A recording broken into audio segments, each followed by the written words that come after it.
My first broken heart.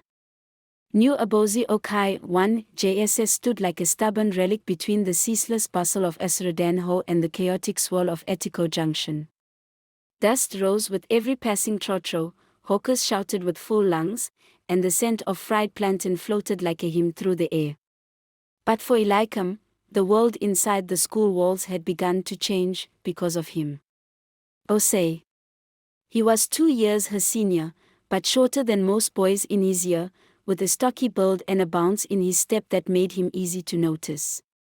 While other boys grew tall and lanky, Osei remained compact, but with a commanding presence. His sharp eyes missed nothing, especially not Eliakim. He never declared his feelings out loud. But the signs were there: how he waited for her at the school gate, how he insisted on walking her home through the maze of Densiman's uneven paths, how he carried her books even when she protested. She was 16, quietly curious and filled with the silent excitement only first love could bring. Osei, though mischievous and often in trouble with teachers, seemed to mellow in her presence. Still, he said nothing.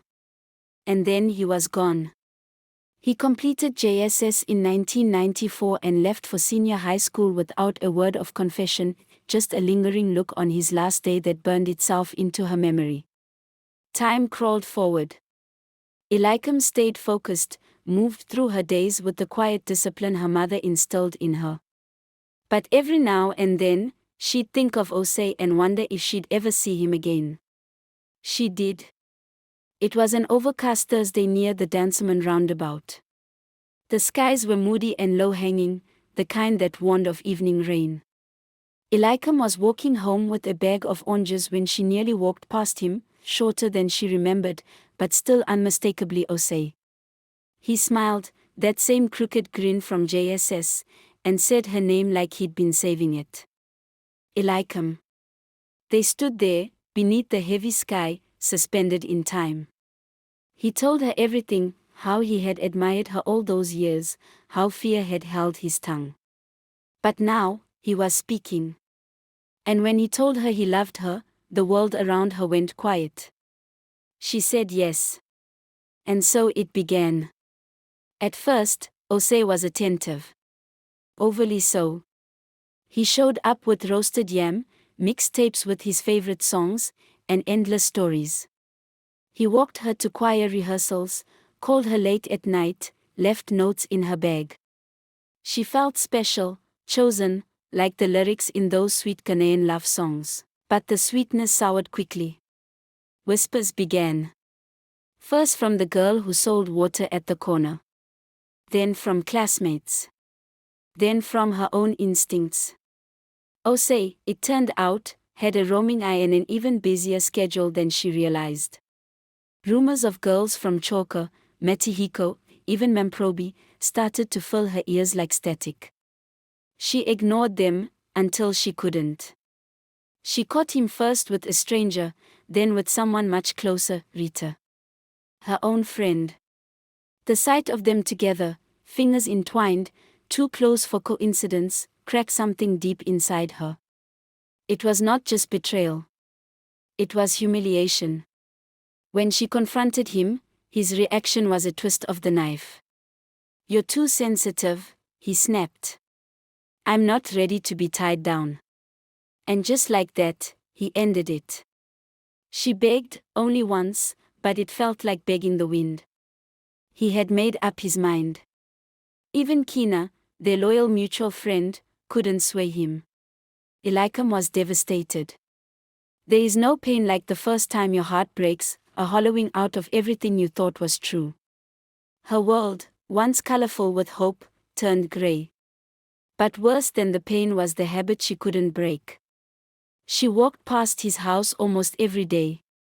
It was always by accident, an errand stretched a bit longer, a turn taken without thinking. Sometimes, she saw him laughing with friends outside. His friends would wave. He wouldn't even glance. It became a quiet obsession.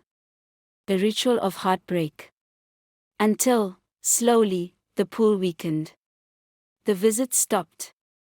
She stopped listening for his voice in crowds, stopped expecting a miracle. Her smile came back, genuine this time. She found peace not in forgetting, but in surviving. Then, out of nowhere, Osei returned. It was a dusty Harmattan evening. The light was gold, but cold. Eliakim was walking from the pharmacy when she saw him waiting across the road. Not taller, not different, but changed somehow. "Eliakim," he called, and she paused. "I was a fool," he said. "You were the best thing in my life." He had grown quieter, more hesitant. There was no swagger now, only a tired truth. "I've changed. Give me one more chance." She looked at him, really looked. This was the boy who once made her heart flutter, the boy who shattered her. And yet, he stood there, asking again. She smiled, but it wasn't the smile he remembered. "I'm not angry," she said. "I'm just done." He looked crushed. And for the first time, she felt no ache for him. No longing. Only freedom. She turned and walked away. This time, he was the one watching her disappear. To be continued, when hearts heal. Eliakim had closed a chapter, but life has a way of reopening books we thought we'd finished. Stay tuned for the next chapter of Osei and Eliakim's story, where second chances come knocking, and old wounds